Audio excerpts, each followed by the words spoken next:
Hey my प्यारे प्यारे listeners, आ चुकी है आप लोगों के लिए माफियाज ट्रैप्ड वाइफ कहानी वापस हो। तो चलिए शुरू करते हैं। अब तक की कहानी में आप लोगों ने सुन लिया था कि जिया जो रियाज से इनडायरेक्टली ये कहना चाह रही थी कि वो गौरव को ज़्यादा हर्ट ना करें, लेकिन रियाज इस वक्त किसी की भी सुनने लेकिन रियाज इस वक्त कुछ भी सुनने के मूड में नहीं थे और वो बस जिया को शांत रहने का इशारा करके रूम से बाहर निकल गए थे। जिया जो बेड पर बैठे हुए उसी कंगन को देख रही थी और मुंह बनाते हुए कहती है, बेचारे, वो तो मुझे गिफ्ट देने आए थे, कुछ गलत इंटेंशन से भी नहीं आए थे। मेरी वजह से ये बेवकूफ़ी हो गई। अगर मैं मना कर देती तो क्या हो जाता। शायद वो रेहाशी के नेचर से वाकिफ़ नहीं है, लेकिन मैं तो हूँ ना। मुझे तो पता ही है कितने बड़े साइको इंसान है वो।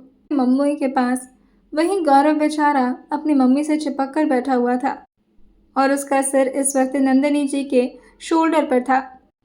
वो अपनी आंखें बंद किए हुए बस अपनी मम्मी को एक्सप्लेनेशन पे एक्सप्लेनेशन दिए जा रहा था। मैंने सब कुछ नहीं किया, आई प्रॉमिस। आपने जैसा बोला था बस उसको कंगन पहना रहा था यार मैं। और वहीं सामने प्रार्थना जी खड़ी थी। वो गौरव से कहती हैं, बेटा तुम्हें इस बारे में पता होना चाहिए, तुम बड़े हो गए हो। ऐसे किसी की बीवी।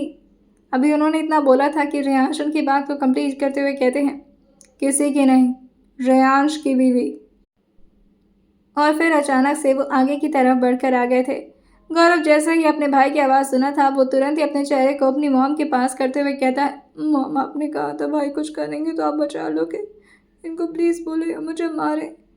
बोलते बोलते ही उसकी ज़ुबान एकदम से लड़खड़ा जाती है, क्योंकि रेयांश उसके बाजू पकड़कर उसे ज़ोर से अपनी तरफ खींचकर खड़ा कर देते हैं और उसको देखते हुए उसके चेहरे पर अपना हाथ फेरते हुए कहते हैं, बहुत गिफ्ट्स देने का मन कर रहा है तुम्हारा। उसने मांगा था तुमसे गिफ्ट।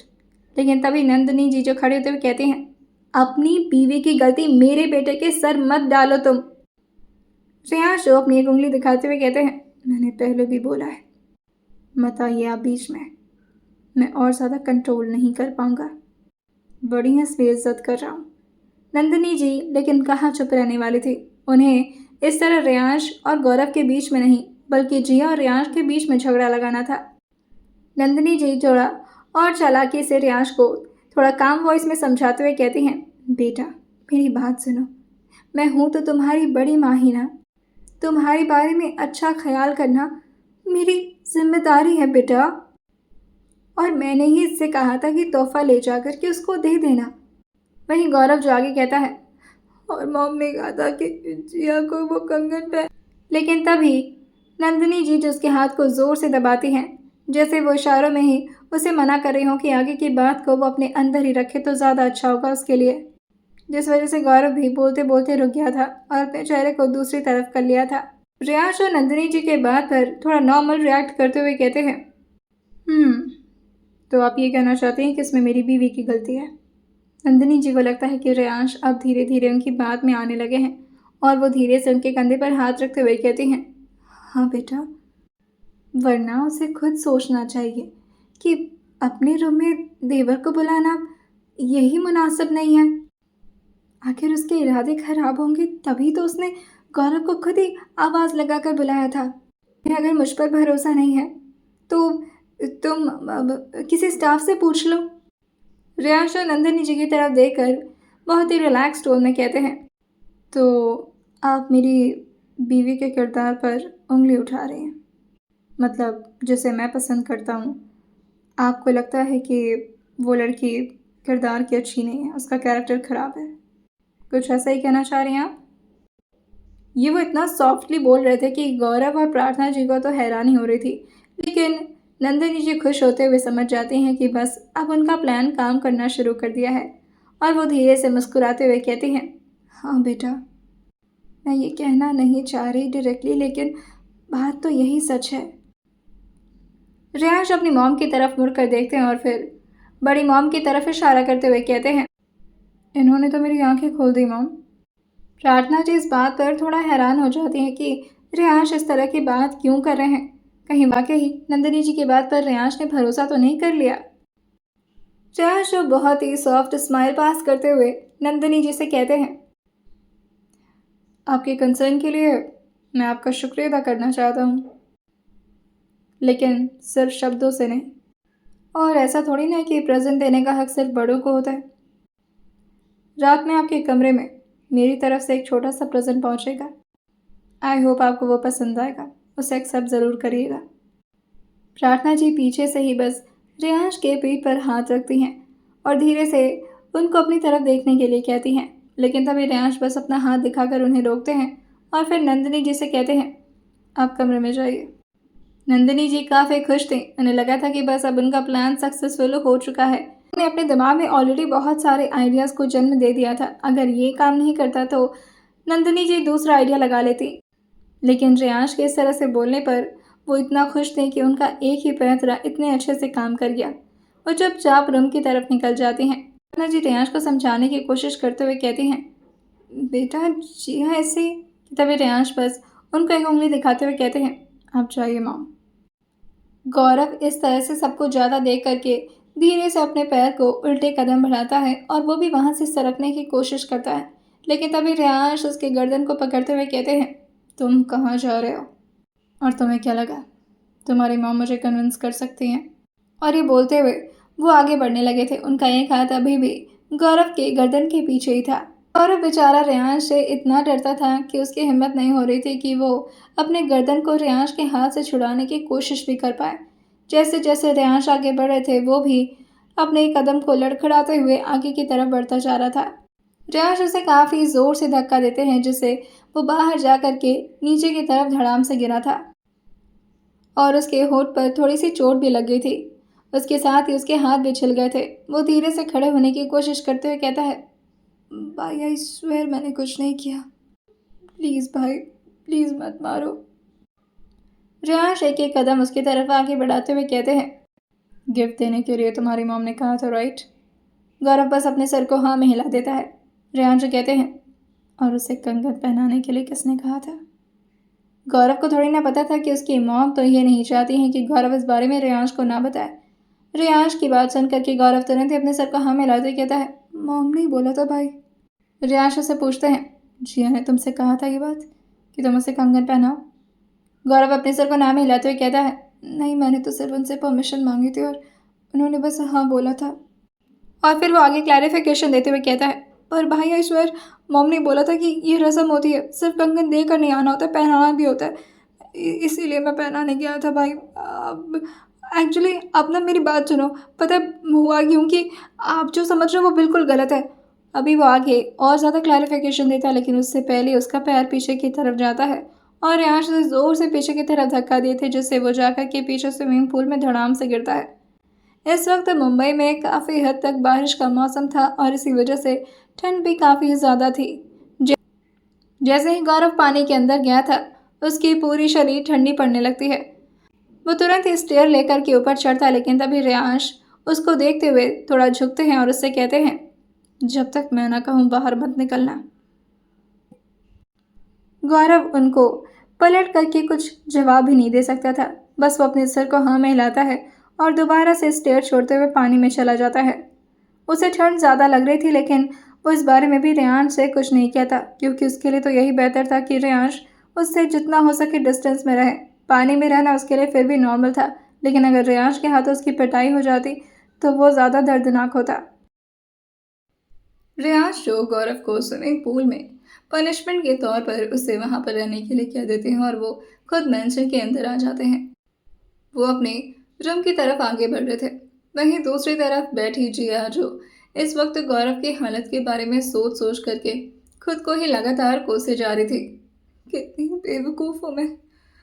मुझे पता है कि वो कैसे हैं, फिर भी मैंने गौरव जी को हाँ क्यों कर दिया। पर उन्हें समझना तो चाहिए ना, मेरी भी मजबूरी थी। यहाँ नई नवेली दुल्हन हूँ मैं, मना कैसे कर देती। और क्या पहले दिन ही ससुराल में मैं अपना यहाँ पर रूड ऑरा दिखाना शुरू कर दूंगी उनकी तरह। लेकिन वो तो समझते ही नहीं है। अगर मैं उन्हें मना करती तो बेचारों को बुरा लग जाता। तभी उसके ठीक सामने डोर फ्रेम पर कोई टिक कर खड़ा था और उसकी बातों को सुनकर उसे घूरते हुए कहता है, और मुझे बुरा लगा उसका क्या।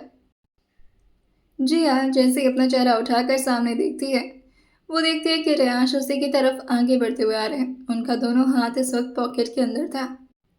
लाइट ग्रे कलर की शर्ट, जिसके ऊपर के 3-4 बटन्स खुले हुए थे, जिससे रेयांश का मस्कुलर चेस्ट साफ हद तक नजर आ रहा था। उसके साथ ही रेयांश ने इस वक्त अपने आर्म तक स्लीव्स को फोल्ड कर रखा था और उनकी वेन्स, जो कि गुस्से में कुछ ज़्यादा ही फूलती जा रही थी, वो भी जिया को साफ तरीके से नजर आता है। जिया धीरे धीरे अपनी आंखों को उठा करके रेयांश के चेहरे पर डालती है। बालों के कुछ क्लम्स जो कि आगे से उनके फोरहेड पर आ रहे थे, हल्की बियर्ड, चेहरे पर कोई भी एक्सप्रेशन नहीं, बस आंखें छोटी करके वो जिया की तरफ देखते हुए आगे बढ़ रहे थे। जिया जो अपनी थूक गटक लेती है और हल्का हल्का पीछे होने लगती है, लेकिन तभी रेयांश का एक हाथ बेड पर पड़ता है और वो धीरे से आकर उसके ठीक सामने बैठते था। अभी भी उन दोनों में काफ़ी डिस्टेंस था। जिया और ज़्यादा रेयांश के चेहरे की तरफ देख नहीं पाती और वो अपना चेहरा धीरे से झुका लेती है और वो थोड़ा निराश हो करके गौरव के बारे में पूछते हुए रेयांश से कहती है, आपने ज़्यादा हर्ट तो नहीं किया ना उन्हें? कि वो बहुत धीरे धीरे पूछ रही थी। रेयांश उसकी तरफ देखते हुए कहते हैं, तुम्हें क्या लगता है हर्ट किया होगा मैंने उसे? जिया बस अपने चेहरे को हाँ में हिला देती है और अपनी लाल आंखों के आंसुओं को पोंछते हुए धीरे से रेयांश से कहती है, उनकी इसमें कोई गलती नहीं थी, वो तो बस मुझे गिफ्ट देने आए थे। उन्होंने मुझसे पूछा भी था। मेरी गलती है जो मैंने हाँ बोल दिया, बिना ये जाने कि मेरे हस्बैंड कितने ज़्यादा बेकार हैं। जैसे ही रेयांश ने ये सुना था, पहले से ही जिया पर उनको इतना गुस्सा आ रहा था और जैसे ही रेयांश ने अपने लिए बेकार शब्द जिया के मुंह से सुना था, वो जोर से उसकी तरफ आगे बढ़ते हैं और उसके गाल को पकड़ कर खींचते हुए कहते हैं, मैं ही तुम्हें सबसे बेकार लगता हूँ ना? बाकी दुनिया के हर इंसान के बारे में सोचती हो, लेकिन फिक्र नहीं होती तो सिर्फ अपने हस्बैंड की। जिया इस वक्त अपने गाल पर अपना हाथ रखते हुए कहती है, आ छोड़िए है। वही रेयांश हो उसके बाजू को धीरे से उठाते हुए कहते हैं, इधर आओ दिखाता हूँ मैं। जिया जो कहती है, क्या दिखाएंगे? रेयांश बालकनी का दरवाज़ा खोलते हुए जिया की तरफ अपना हाथ बढ़ाते हुए कहते हैं, तुम आओ तो सही। जिया धीरे से खड़ी होती है और चुपचाप रेयांश के एक हाथ पर अपना हाथ रख देती है। रेयांश धीरे धीरे आगे बढ़ते हैं और आकर के बाउंड्री से टिकते हुए जिया को दिखाते हैं, मैं सिर्फ अपने भाई को नहाने के फायदे बताने गया था। छोटा भाई है, उसकी फिक्र करना मेरी जिम्मेदारी है। देखो कितना आराम से नहा रहा है।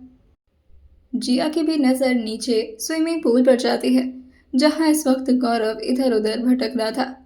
वो चारों तरफ रेयांश को ढूंढ रहा था कि कहीं रेयांश की नज़र उस पर तो नहीं, और जैसे उसे आसपास कोई नज़र नहीं आता और मेंशन के अंदर भी अब रेयांश उसे दिखाई नहीं दे रहे थे, वो भी फर्स्ट फ्लोर पर, जिसकी वजह से वो सीढ़ियाँ पकड़ते हुए बस ऊपर की तरफ आ ही रहा था।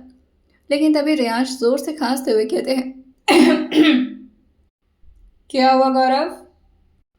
अभी वो अपने 2 स्टेप ही सीढ़ियों पर रखा था, लेकिन रेयांश की बात सुनते ही तुरंत ही वो पीछे घूमता है और दोबारा से स्विमिंग पूल के अंदर कूदता है और फिर से स्विमिंग पूल में नहाना शुरू कर देता है। जिया गौरव की तरफ देखते हुए एक बार रेयांश को देखती है और फिर से स्विमिंग पूल की तरफ देखते हुए कहती है, वाह, मुझे तो लगा था आप उसे मारने गए होंगे। आप तो बहुत अच्छे। लेकिन तभी रेयांश उसका जवाब देते हुए कहते हैं, मैं अच्छा सिर्फ उसके लिए हूँ, लेकिन तुमने जो गलती की है मैं तुम्हें उसके लिए माफ़ नहीं करने वाला। जहाँ जिया यहाँ पर गौरव की हालत को नॉर्मल समझ रही थी, वहीं बेचारे गौरव की हालत ख़राब हो रही थी। पानी बहुत ज़्यादा ठंडा हो गया था इधर से, क्योंकि मौसम में ठंड बढ़ गई थी। वैसे तो मुंबई में अक्सर सम मौसम रहा करता था, लेकिन जब ज़्यादा बारिश होती तो ठंडियाँ अक्सर बढ़ जाया करती थी। बेचारा गौरव जो मुंह बनाते हुए पानी में इधर उधर अपना हाथ पैर मारते हुए कहता है, पता नहीं कहाँ फंस जाता हूँ मैं मम्मी के कहने पर। मुझे पता ही नहीं था रेयांश भाई इसी टाइम पर आ जाएंगे, और उन्हें भी तो समझना चाहिए था ना।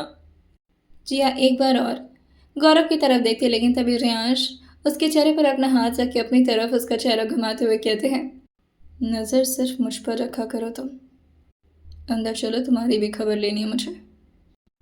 और ये बोलते हुए वो उसके हाथ पे अपना हाथ रखते हैं और उसे धीरे धीरे अंदर ले जाते हैं। अब वो जिया को ले आकर के दोबारा से बेड पर बैठा चुके थे और अपना फ़ोन निकालते हुए जिया को देखकर हल्का सा स्माइल पास करते हुए कहते हैं, क्या तुम एक्सपेक्ट कर सकती हो कि मैं तुम्हें क्या पनिशमेंट देने वाला हूँ? जिया जो रेयांश की बात सुनते हुए कहती है, आपका हर काम मेरी एक्सपेक्टेशन के बियॉन्ड होता है। जहाँ पर मेरी सोच जाकर ख़त्म होती है, वहाँ से आपके कारनामे शुरू होते हैं। रियाज उसकी बात सुनकर के इम्प्रेस होते हुए उसके ठीक सामने चेयर लगाकर बैठते हुए कहते हैं, या अब तो मुझे समझ पा रही हो, लेकिन ये पनिशमेंट पनिशमेंट जैसी नहीं होने वाली है, ओके? उसके बारे में तो हम रात में बात करेंगे। फिलहाल जो मैं तुमसे कह रहा हूँ करने के लिए, तुम्हें वो करना पड़ेगा। करोगी ना? जी हाँ, रियांश की तरफ एक बार देखती है और बस चुपचाप अपने सर को हाँ मिला देती है, क्योंकि उसे पता था कि ऑप्शन तो रियांश उसे देंगे नहीं। रियांश किसी को फ़ोन लगाए थे। फ़ोन तुरंत ही पिक होता है और रियांश फ़ोन को कान पर लगाते हुए कहते हैं, हेलो मिस्टर राजपूत। दूसरी तरफ से आवाज़ आती है, हेलो सर, आज सुबह सुबह कैसे याद किया? रियांश कहते हैं, न्यूज़ सुना था मैंने। वैसे वेल डन, काफ़ी जल्दी हिरासत में ले लिया आपने मेरे ससुर जी को। कमिश्नर थोड़ा हैरान होते हुए पूछता है, सर ससुर जी? रियांश कहते हैं, वेल इस बारे में बात परसों होने वाली थी, लेकिन कोई बात नहीं। आपसे काफ़ी काम रहता है तो आपको चीज़ें पता होनी चाहिए। वैसे कहाँ है मेरे प्यारे ससुर जी? एक दफ़ा फ़ोन दीजिए उन्हें, बात करनी है। दूसरी तरफ से राज दूसरी तरफ से अभिनव राजपूत जो कि कल दूसरी तरफ से अभिनव राजपूत जो कि मुंबई के कमिश्नर थे, वो तुरंत ही अपने कैबिन से बाहर निकलते हैं और उसी जगह पर चले जाते हैं जहां पर इस वक्त जिया के पापा आदित्यनाथ को बिठाया गया था। वो भी फ़ोन को कान पे लगाया हुआ था और वो रियान से कहता है, वैसे कुछ वकील वगैरह आए इनके साथ, पर आप परेशान मत होइए सर, किसी भी वकील की बात यहाँ पर चलने नहीं दूंगा मैं। रियाज उससे कहते हैं, गुड, और ज़्यादा प्रॉब्लम करे तो रास्ते से हटा दो। कमिश्नर जो अपने सर को नाम हिलाते हुए कहता है, अरे सर, अब आप जैसे माफिया थोड़ी ना हमें तो गवर्नमेंट के अंदर काम करना होता है। कोई भी प्रॉब्लम आएगी तो 50 सवाल आ जाएंगे सर पर। वेल सर, आप फिक्र मत करिए, उसकी ज़रूरत नहीं पड़ेगी। रियान जो कहते हैं, मैं यही चाहता हूँ ज़रूरत भी ना पड़े। वैसे भी एक लड़की से रिश्ता जोड़ने के पीछे अगर मैं इतने लोग की मदद करूँगा तो फिर हमारे बीच में अच्छी बॉन्डिंग कैसे बनेगी? दूसरी तरफ से अभिनव जो रियांश की बात सुनते हुए कहता है, वैसे सर मानना पड़ेगा जिया मैडम की किस्मत को, किस नरक से उठाकर आपने उसे अपना बनाकर स्वर्ग में रख लिया। रियांश कहते हैं, नहीं नहीं, ऐसी भी कोई खास बात नहीं है, कोई इतना भी ऐशो आराम नहीं मिलने वाला इसे यहाँ पर। खैर, आप इन सब बारे में बात करना छोड़िए, आप फ़ोन दीजिए। मेरे फादर इन लॉ से ज़रा दो बातें हो जाए मेरी। जिया ये सुन सुन करके धीरे धीरे शिवर करना शुरू कर दी थी। रियांश जिया की उंगलियों की तरफ देखते हैं जो बुरी तरह से कांप रही थी, और रियांश जिया के चेहरे की तरफ देखते हैं जो डर से लाल हो गया था। अब जाकर रियांश को समझ में आ रहा था कि जिया किस हद तक अपने घर वालों से ट्रॉमेटाइज्ड है, और ये देखकर रियांश का गुस्सा और ज़्यादा बढ़ जाता है, लेकिन वो जैसे तैसे अपने गुस्से को कंट्रोल करते हुए काफ़ी काम वॉइस में कहते हैं, hello mister father in law. दूसरी तरफ से आदित्यनाथ की आवाज़ आती है, बहुत गलत कर रहे हैं आप, आपने हमारे बड़े भाई को। रियांश जो आदित्यनाथ की बात को बीच में ही काटते हुए कहते हैं, आप भी कहाँ पुरानी बातों में जा रहे हैं, ताज़ा ताज़ा खबर सुनिए। आपकी बेटी को आपको देखने का काफ़ी मन हो रहा है, और मैं भी कुछ ऐसा ही चाहता हूँ, शक्ल तो दिखे आपकी। न्यूज़ चैनल वालों ने कोशिश तो बहुत की आपको कैप्चर करने की, लेकिन आपके आसपास आपके कुत्ते बहुत परेशान कर रहे थे, और फिर मुझे भी तो पता चले कि मेरे ससुर जी का चेहरा इस वक्त कैसे लाल पीला हो रखा है। और ये बोलते हुए रियांश ने वीडियो कॉल कर दिया था। अब वो तो वीडियो कॉल को रिसीव नहीं करते, लेकिन उनके बगल में खड़े कमिश्नर जो उन्हें इशारा करते हैं तो चुपचाप आदित्यनाथ फ़ोन को रिसीव कर लेते हैं। रियांश उनके चेहरे की तरफ देखते हुए कहते हैं, आप तो मिल्खा सिंह के भी पापा निकले, भागने की काफ़ी अच्छी कोशिश की थी आपने, पर क्या ही फ़ायदा हुआ, इस उम्र में ऐसे भाग दौड़ नहीं मचाना चाहिए। और जब आपको पता था कि रियांश अग्निहोत्री आपके पीछे पड़े हुए हैं, तो फिर भागने का कोई पॉइंट ही नहीं बनता। खैर, इस बारे में हम बाद में बात करेंगे, फिलहाल आप मिलिए अपनी प्यारी बेटी से। नो, एक्चुअली अब आपसे तो वैसे भी उसका कोई खास रिश्ता नहीं रह गया, मेरी बीवी से, मिसेस जिया रियांश अग्निहोत्री। और ये बोलते हुए वो जिया की तरफ कैमरे को घुमा दिए थे। और जैसे ही जिया की तरफ फ़ोन घुमा था, जिया की एक बार भी हिम्मत नहीं हो रही थी कि वो अपना चेहरा उठा कर के स्क्रीन की तरफ देखे। वो बस अपने चेहरे को छुपाने की कोशिश कर रही थी। लेकिन तभी रेयांश फ़ोन को उसके हाथ में पकड़ाते हैं और जिया को घूरते हुए कहते हैं, बात करो। जिया जो अपने चेहरे को नाम हिलाते हुए कहती है, मैं नहीं कर सकती। जिया तो अपने हाथ से फ़ोन भी नहीं पकड़ पा रही थी। उसके हाथ से बार बार फ़ोन भी छूट जा रहा था। इतनी बुरी तरह से उसकी हालत हो रखी थी। लेकिन रेयांश उसको फोर्सली कहते हैं, अगर तुम यहाँ पर प्यार से बात नहीं करोगी तो वहाँ पुलिस वालों के डंडे बात करेंगे तुम्हारे डैड से। और इस उम्र में हड्डियों पर चोट बर्दाश्त नहीं होगा उनको। और फिर क्या इज्जत रह जाएगी। ऐसे सीएम के छोटे भाई डंडों से बचा रहे हैं। लाइक सुन के अजीब नहीं लग रहा। जिया ये सुन करके रेयांश की तरफ देखती है और फिर जैसे तैसे पकड़ते हुए फ़ोन को अपने हाथ में ले लेती है। वो अभी भी अपने चेहरे को नीचे की हुई थी। रेयांश उससे कहते हैं, मैं सिर्फ 5 तक काउंट करूँगा। अगर तुमने बात नहीं की उनकी आंखों में आंखें डाल करके, तो अभी तुम्हारे सामने उनको थप्पड़ पड़ना शुरू होगा। ये सुनकर जिया अपनी आंखें बंद कर लेती है और आंसू उसकी आंखों से बह करके उसके चेहरे पर आने लगा था। रेयांश जो काउंटडाउन शुरू करते हुए कहते हैं, 5, 4। जिया अपने होठों को हिलाने की कोशिश कर रही थी लेकिन आवाज़ उसके गले से बाहर नहीं आ रही थी। रेयांश को इतना शॉकिंग लग रहा था ये कि ये इसके अपने बाप है जिससे जिया इतना ज़्यादा घबरा रही है, वो भी फ़ोन पर। तो जब इसके सामने घर पर उसके बाप उसको मारा करते होंगे तो जिया की कितनी बुरी हालत होती होगी। और ये सोच करके रेयांश का कठोर दिल भी पिघलने लगता है। तो काउंटडाउन को कंटिन्यू करते हुए आगे कहते हैं, 3, 2, 1। अभी अभी रेयांश के मुंह से पूरी तरह से बंद नहीं निकला था लेकिन जिया को पता था कि रेयांश अपने बात के बहुत पक्के हैं और वो अपने पापा को अपने सामने थप्पड़ खाता तो बिल्कुल नहीं देख सकती थी, भले उसके बाप ने उसके साथ कितना भी जुल्म किया हो। जिया धीरे से अपनी आंखें उठाती है और उनके चेहरे को देखते हुए कहती है, हेलो हेलो। रेयांश कहते हैं, पापा बोलो। जिया जो कहती है, प्लीज़ मैं ज़्यादा नहीं बोल पाऊंगी, हो क्या। रेयांश कहते हैं, जिया कॉन्फिडेंट वे में बोलो, हेलो पापा। अच्छा रहने दो, एक काम करता हूँ, मैं कमिश्नर को बोलता हूँ, वो सही करेंगे तुम्हारे डैड को। लेकिन तभी जिया जो फ़ोन को पकड़ते हुए कहती है, मैं बोलती हूँ मैं, हेलो पापा। दूसरी तरफ से आदित्यनाथ का खून खौल रहा था और वो उसको देखते हुए कहते हैं, बस एक बार तो मुझे मिल जा, काट कर फेंक। लेकिन रेयांश उसके हाथ से फ़ोन झटके से छीनते हुए कहते हैं, किसे वार्निंग दे रहे हैं आप? मेरी बीवी को, उसको मारेंगे आप? पहली बात तो ये कि अब आप जेल से बाहर निकलने नहीं वाले। आदित्यनाथ त्रिपाठी जो कहते हैं, मेरे पास मुंबई के टॉप लॉयर्स हैं, मैं निकल जाऊंगा। रेयांश उनकी बात सुन करके आराम से पीछे काउच पर आकर बैठते हैं और काफ़ी स्टाइल में कहते हैं, आपके अंडर में लॉयर काम करते होंगे, मेरे अंडर में जज काम करते हैं और मैं आपकी बेल होने नहीं दूंगा। दूसरी बात, अब आप जिया को तभी देख पाएंगे जब जिया ये चाहेगी और उसके साथ मैं रहूँगा। तो और तीसरी बात, जेल में आपकी खातिरदारी में कोई कमी नहीं होगी। जितना प्यार आपने मेरी जान को दिया है 18 साल तक, बहुत प्यार आपका भी तो सहना बनता है ना ससुर जी। और वो तुरंत ही अभिनव से कहते हैं, फ़ोन लीजिए और इन्हें जेल के अंदर दफ़ा करिए, ये मुझे सलाखों के पीछे ही मिले।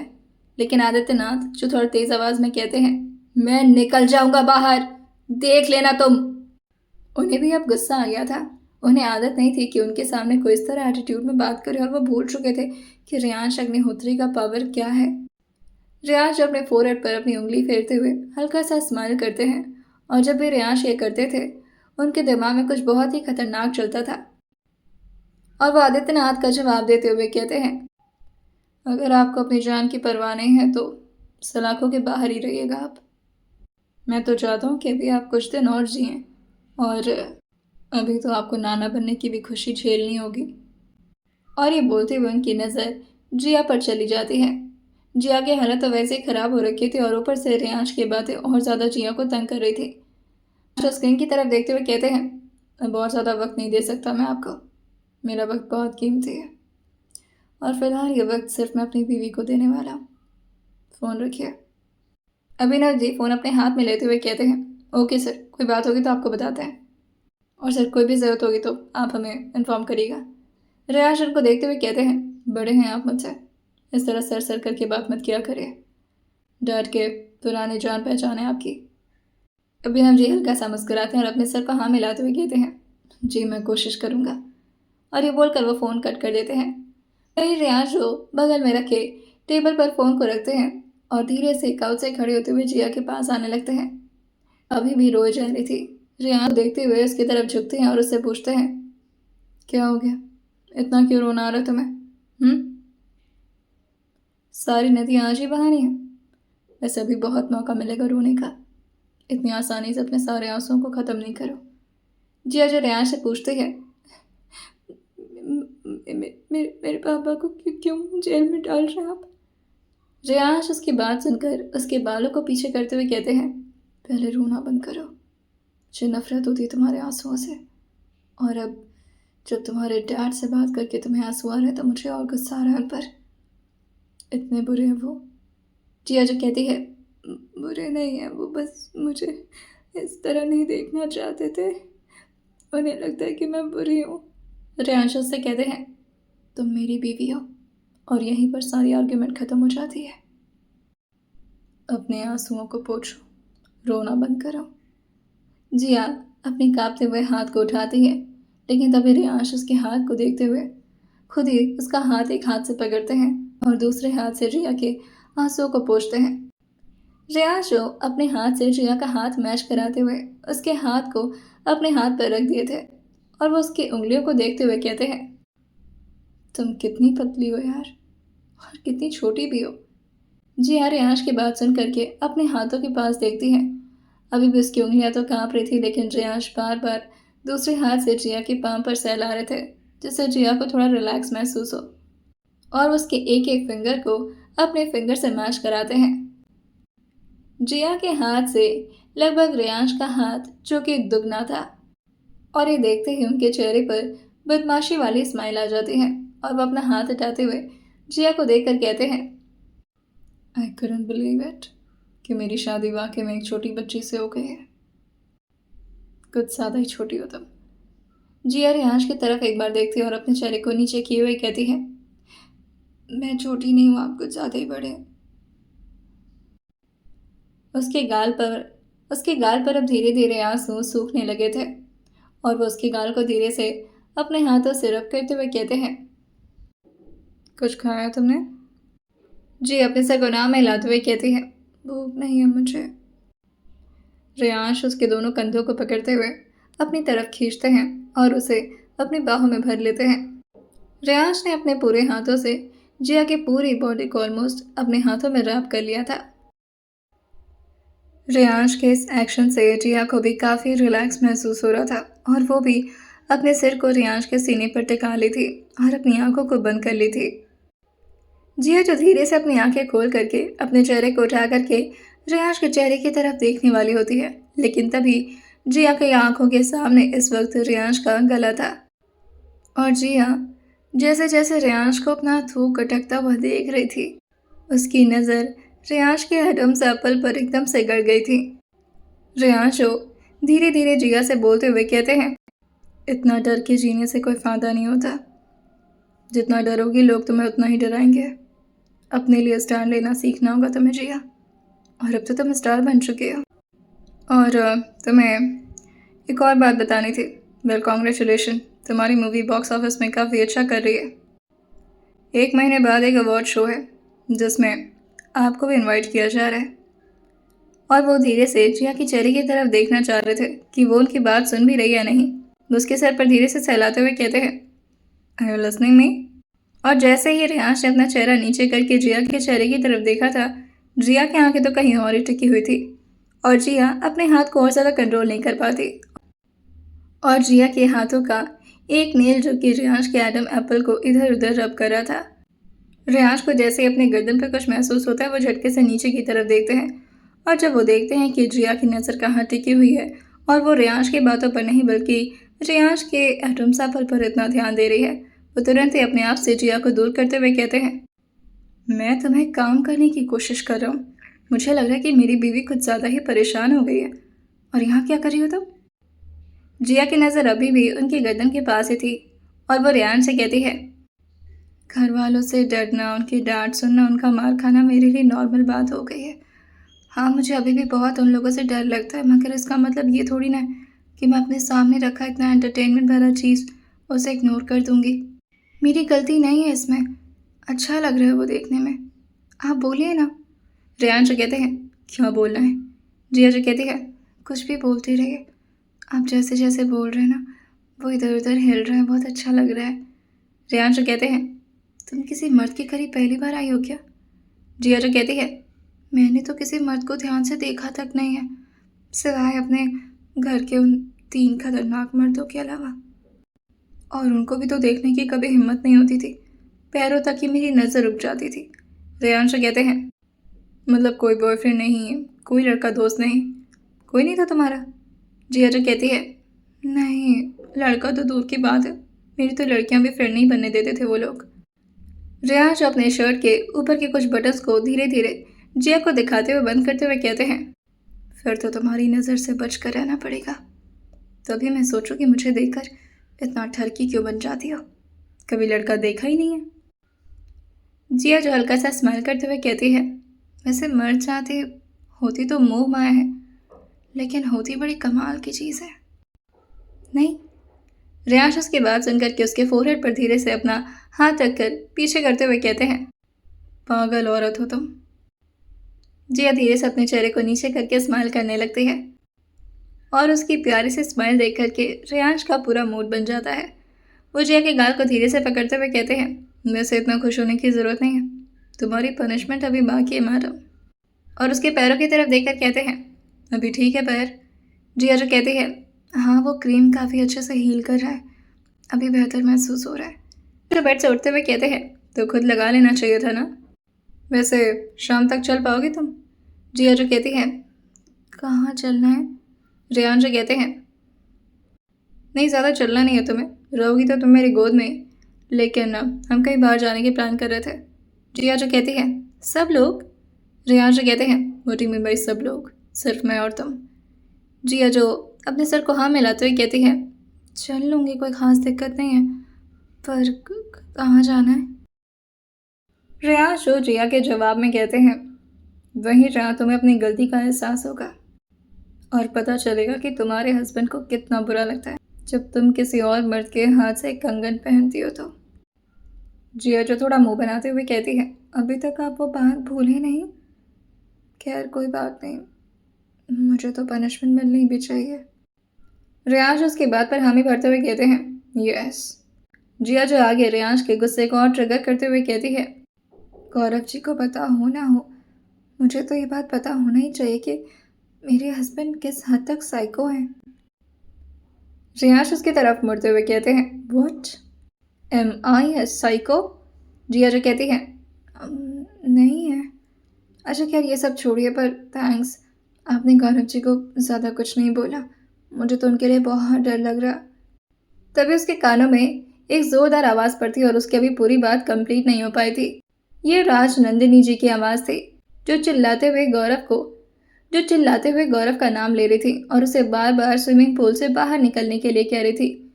लेकिन गौरव की इतनी मजाल नहीं थी कि वो अपनी मम्मी के कहने पर भी रियांश की बात को टाल दे। बाहर के ये शोर सुनकर के जिया धीरे से खड़ी होती है और बालकनी साइड एरिया से आकर के नीचे झांकने लगती है। रियांश को तो पता ही था कि आखिर मामला क्या है, जिसकी वजह से वो बस अपनी आईब्रो को ऊपर की तरफ उठाते हैं, जैसे वो इन सारे सिनारियों से कितना फ्रस्ट्रेटेड फील कर रहे हों। उन्हें तो वैसे भी क्राउड्स पसंद नहीं था। एक तो रियांश को क्राउड पसंद नहीं था अपने घर में, और ऊपर से उनके घर में ये 2 एक्स्ट्रा लोग। उन्हें जिया के साथ वक्त बिताना था, उसे परेशान करना था, उससे बातें करना था। लेकिन जिया जैसे ही नीचे की तरफ जाकर देखी थी, वो पीछे मुड़कर रियांश जी से कहती है, ये क्या हो रहा है? आप सुन रहे हैं? सुनिए, इधर आइए। वही रियांश अंदर से कहते हैं, क्या हो गया? जिया जी कहती है, वो बाहर नहीं निकल रहे गौरव जी, और शायद उनकी शरीर भी अकड़ रही है, ऐसा बड़ी माँ बोल रही है। वहीं नीचे से राजनंदिनी जी की काफ़ी तेज़ आवाज़ आ रही थी। गौरव, मैंने कहा ना, बाहर आओ बेटा। लेकिन गौरव अपने चेहरे को ना मिलाते हुए कहता है, मम्मा आप जाओ, मैं यहीं ठीक हूँ।